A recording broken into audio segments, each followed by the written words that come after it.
আমার মনে হয় তোমাদের এই হরর ছবিটা দেখা উচিত, এবং যখন তোমরা এই হরর ছবিটা দেখবে তোমাদের এই ইন্ডাস্ট্রি সম্পর্কে ধারণা বদলে যাবে। এদের এরকম সিনেমাকে তুমি প্রেস করবে এবং ভাববে যে এরা কতটা আমাদের থেকে এগিয়ে গেছে, যে এরা এরকম একটা ছবি বানিয়েছে। ছবিটা তারা এটা না ভেবে বানিয়েছে যে অডিয়েন্সের কীরকম কী লাগবে, কাইন্ড অফ কিন্তু ছবিটার মধ্যে এক্সপেরিমেন্টস আছে, এবং অডিয়েন্সও এরকম একটা ছবিকে অ্যাকসেপ্ট করেছে, অল টাইম হায়েস্ট গ্রসার বানিয়েছে। কোন ছবির কথা বলি? ছবির নাম হচ্ছে বউ ভুট্টু ভুটা। এই ছবিটা ওড়িয়া ছবি, এবং এই ছবিটার প্রশংসা আমি কয়েক মাস ধরে এই রকমভাবে শুনেছিলাম। আমি একজনের নাম বলবো না, আমাদের এই ইন্ডাস্ট্রির একজন খুব বড় অ্যাক্টর, সেও আমাকে এই ছবিটা রেকমেন্ড করেছিল। তো ছবিটা এখন ওটিটিতে চলে এসেছে, ছবিটা তোমরা প্লিজ দেখো। এই ছবিটা কোন ওটিটিতে আছে? আও এনএক্সটি ওটিটিতে আছে, এবং সেখানে হিন্দি ডাবিংয়ের সাথে ছবিটা নেই, তোমাকে ইংলিশ সাবটাইটেল দিয়ে অরিজিনাল ল্যাঙ্গুয়েজে ছবিটা দেখতে হবে। কিন্তু আমি তোমাদেরকে বলবো বস, প্লিজ এই ছবিটা দেখো। ছবির গল্পটা আমি তোমাদের জন্য একটু করে বলছি। এখানে বাবুশান, যে ছবির লিড অ্যাক্টর, তার মায়ের চরিত্রে যিনি অভিনয় করছেন তিনি ভূত তাড়াতে পারেন। এবার তার ছেলের যে এখানে ওই পার্টিকুলার জায়গাটা থাকতে চায় না, তাদের মাছের ব্যবসা ঠিকমতো চলে না, কিন্তু এক রাতে কী এমন হয় যে সব কিছু ভালো হতে থাকে। এবার কি এমন কেউ এসেছে বাড়িতে যেটা একদমই আনএক্সপেক্টেড। এবার কিভাবে মা, ছেলে এবং ভূত এদের মধ্যে লড়াই চলবে, এর থেকে বেশি জানতে হলে তোমাকে এই ছবিটা দেখতে হবে। ছবির পজিটিভ দিক, নেগেটিভ দিক, আমার কাছে ছবির জন্য বেশ অনেকগুলো পজিটিভ দিক রয়েছে, এবং ডেফিনেটলি কিছু ইস্যুস আছে। ছবির প্রথম পজিটিভ দিক হচ্ছে ছবির যে প্লট, ছবির যে গল্প। আমি এটা বলছি না একদম out of the box, horror ছবির ক্ষেত্রে এরকম ধরনের গল্প হওয়াটা স্বাভাবিক, কিন্তু যেভাবে গল্পটাকে নিয়ে গেছে, মানে বাবুশান এরকম একটা ক্যারেক্টার করতে রাজি হয়েছে যেখানে এতগুলো ক্যারেক্টার রয়েছে, এবং সে এমন একটা ছবির পার্ট, এই ছবিটা কিন্তু পুরোপুরি হিরোইক ফরম্যাটে আসছে না। তো আমি এরকম ধরনের অ্যাক্টারদের অনেক বেশি রেসপেক্ট করি, যে তারা স্ট্রেচারে ফ্যান ফলোয়িং অভিনেতা হওয়া সত্ত্বেও এভাবে রিস্ক নিতে পারে। সত্যি এরকম একটা ক্যারেক্টার সে বেঁচেছে, এবং ছবির গল্পটা যেভাবে গেছে, স্ক্রিন প্লে যেরকমভাবে গেছে, একদম শুরুর দৃশ্য যেরকম একজন মহিলা আসছে চুলের বেনুনি করতে করতে, ব্যাকগ্রাউন্ড স্কোর যেরকমভাবে ওটাকে তুলছে, এবং তারপর যে সিকোয়েন্সটা একজনকে ভূতে ধরেছে, ও যেভাবে ভূতটা ছাড়াচ্ছে, তোমরা দেখো মজা পাবেই পাবে।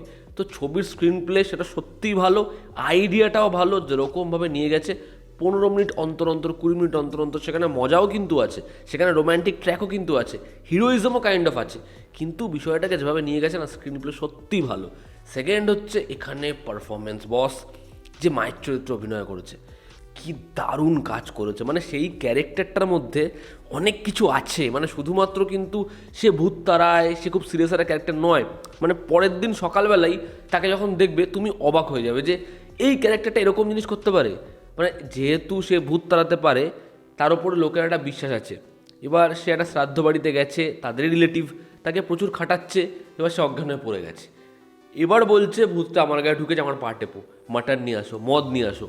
তো মা ছেলের মধ্যে এই ব্যাপারটাও রয়েছে, তো এই মজাগুলোও কিন্তু আছে। এবং তার পারফরমেন্স, বস দেখো কি দারুণ কাজ করেছে বাবুশান।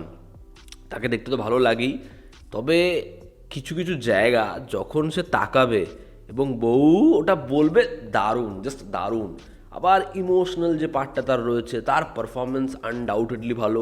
এখানে ব্যাক স্টোরিটায় যে রয়েছে তার পারফরমেন্স যেরকম, পারফরমেন্স এখানে সবারই মোটামুটি খুব খুব ভালো। থার্ড হচ্ছে এই ছবিটার যে অ্যাস্থেটিক, এই যে তাদের যে লোক্যালিটি এখানে ছবিটা শ্যুট করেছে, সেটা যেরকমভাবে ছবির মধ্যে দেখা গেছে। দেখো বহু ডিরেক্টর ফরেস্ট দেখায়, এবার তারা কোনোদিন জঙ্গলে যায়ই, ফরেস্ট জানেই না জিনিসটা কি, ওখানকার ওই লোক্যালিটি, ওখানকার ওই মানুষের জীবনযাত্রা জানে না, কিন্তু ওরকম একটা ছবি দেখাচ্ছে, ফলে ওটা কখনো কনভিন্সিং হবেই না।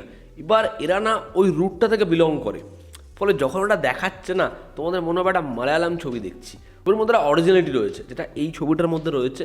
তো ছবিটা লুক অ্যান্ড ফিল দেখতে যেরকম লাগে, ব্যাকগ্রাউন্ড স্কোর যেরকম, ওই মায়ের গলা টিপছে ছাদের মধ্যে, আকাশে চাঁদ দেখা যাচ্ছে, যেভাবে সিকোয়েন্সগুলো ডিজাইন করেছে, ভালো লাগবে, দেখো ভালো লাগবে। এই ছবিটা না তোমাকে প্রচুর ভয় পাওয়াতে চাইছে না, কিন্তু তোমাকে একটা মজা দিতে চাইছে।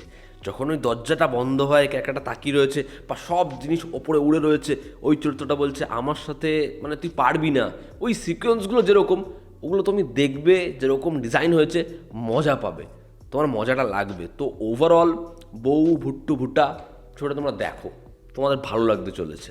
এবার যদি ছবির নেগেটিভ দিক বলি, বিশাল কিছু নেগেটিভ দিক এই ছবিটার মধ্যে নেই। এই ছবিটাকে পুরো একটা মেইন স্ট্রিম যে প্যাকেজটা দিয়েছে তার মধ্যে কিছু সমস্যা হয়ে গেছে। এই যে রোম্যান্টিক ট্র্যাকটা, সেখানে মাঝে মাঝে যেরকম গান আসছে একটু ফোর্সড মনে হয়।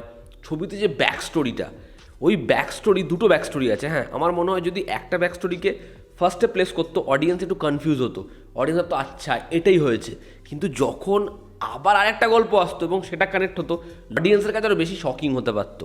এবং শেষের ব্যাক স্টোরিটায় খুব কম সময় দেওয়া হয়েছে, সেটা আরেকটু স্পেস ডিমান্ড করে আর কি। এবং আমি বললামই, এই ছবিটার মধ্যে না তারা অনেক কিছু দেখাতে চাইছে, ফলে কিছুটা জায়গা তো তারা অ্যাচিভ করেছে, অনেকটাই অ্যাচিভ করেছে স্কেলের দিক থেকে।